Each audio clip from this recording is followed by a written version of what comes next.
All right, so look, concealed carrying is important, right? But at the same time, in my opinion, knowing the laws for the state that you are in is way more important. So today's video, we're gonna be talking about the laws for 2026 when it comes to concealed carrying. This is for both concealed, constitutional carry and license to carry. It's just more of it applied to the license to carry people, just because you don't really have to worry about nothing.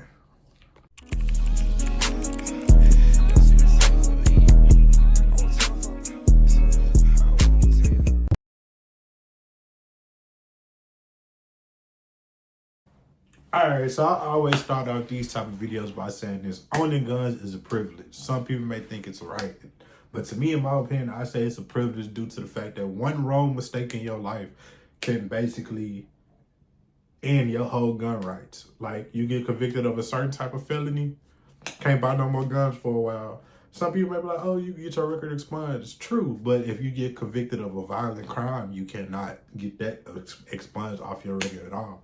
So we're going to jump into number one. So in Texas, basically, we had this thing called permitless carry, constitutional carry.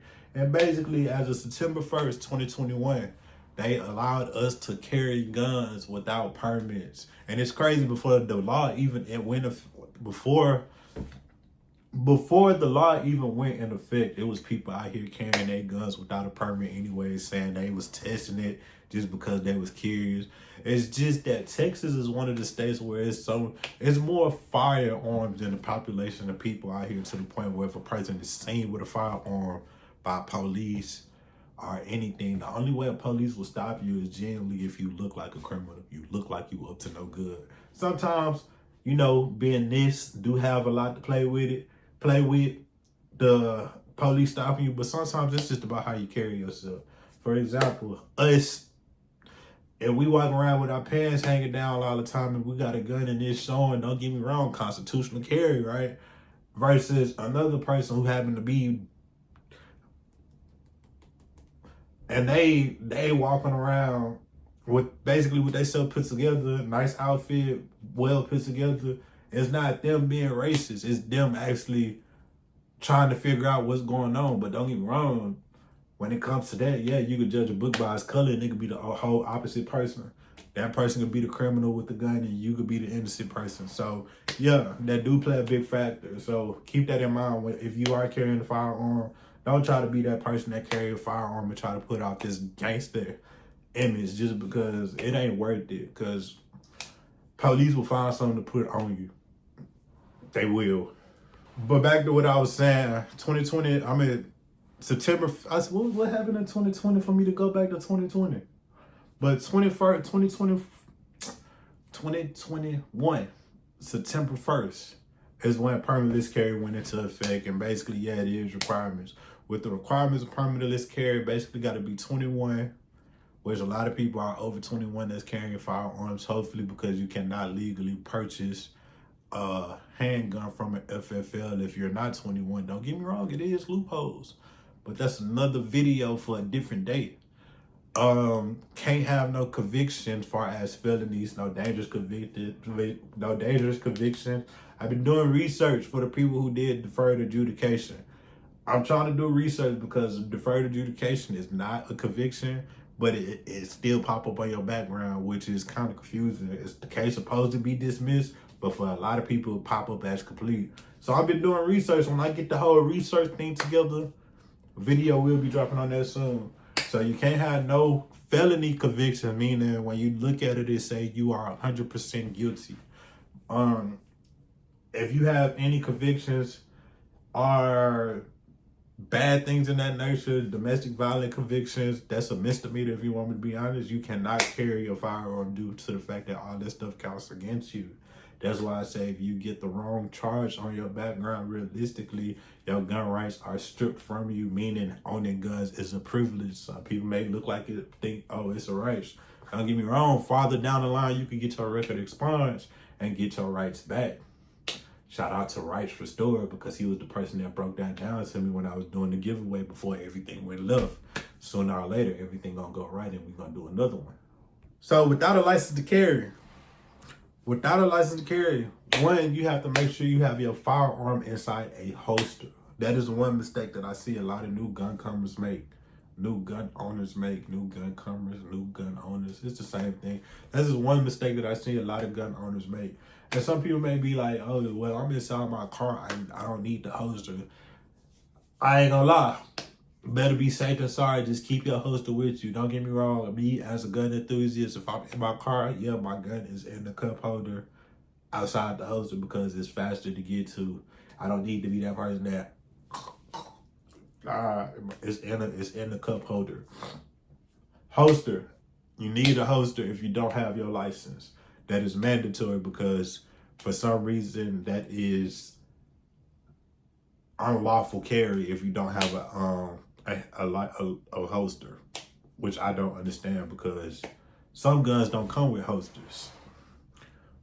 But they say you could attach it to a sling. And I ain't got time to whip it around my back and things like that if some stuff happens. With a license to carry, this is my favorite thing. And it's beneficial to the people who don't know. This kind of compare and contrast video against the license to carry versus the constitutional permit list, whatever y'all want to call it. The license to carry, you got to worry about background checks. But like I just said, I don't know if I said it in this video because I just did like take 37 of this. They constantly changing the 4473, and with them changing questions, don't get me wrong, if you have your license to carry, don't get me wrong, I don't know what happens if you have a license to carry, but you fail the background.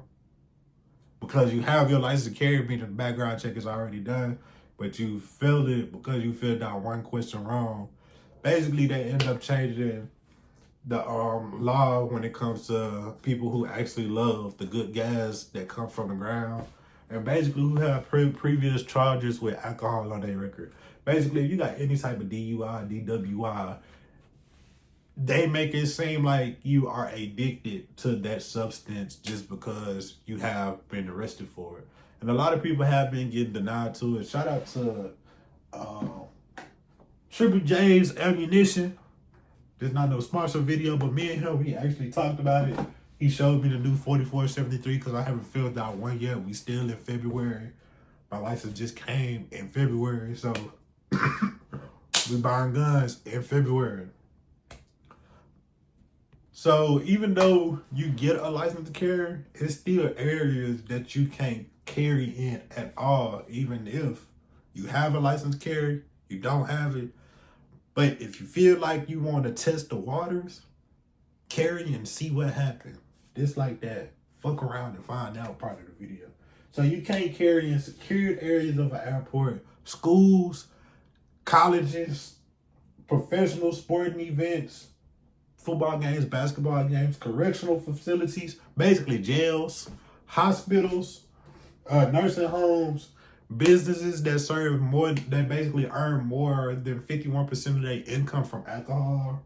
Locations that have a valid 30I-5, which means unlicensed gun holders and licensed. Well, no, 30I-5 means unlicensed, meaning if you don't have a license to carry, you can't carry on the premises. 30I-7 meaning you cannot conceal carry on the premises. And usually when you see a not concealed carry, you will also see the 30I-7 followed behind it, which is open carry. Because if you can't open carry, if you can't conceal carry in this building, what makes you think you're going to be able to open carry? Most places don't want you to open carry in a building, which makes sense. But the thing is, with a license to carry in Texas, you have a OOPS law. For the people who don't have a license to carry and see those that stuff, those signs, and you walk in there, basically you could get in legal trouble. But if you have a license to carry, when it comes to the OOPS law, the police could just ask you to leave the building or go put your firearm in the car. Don't get me wrong, that can be called, but they could just ask you to move the firearm from your person.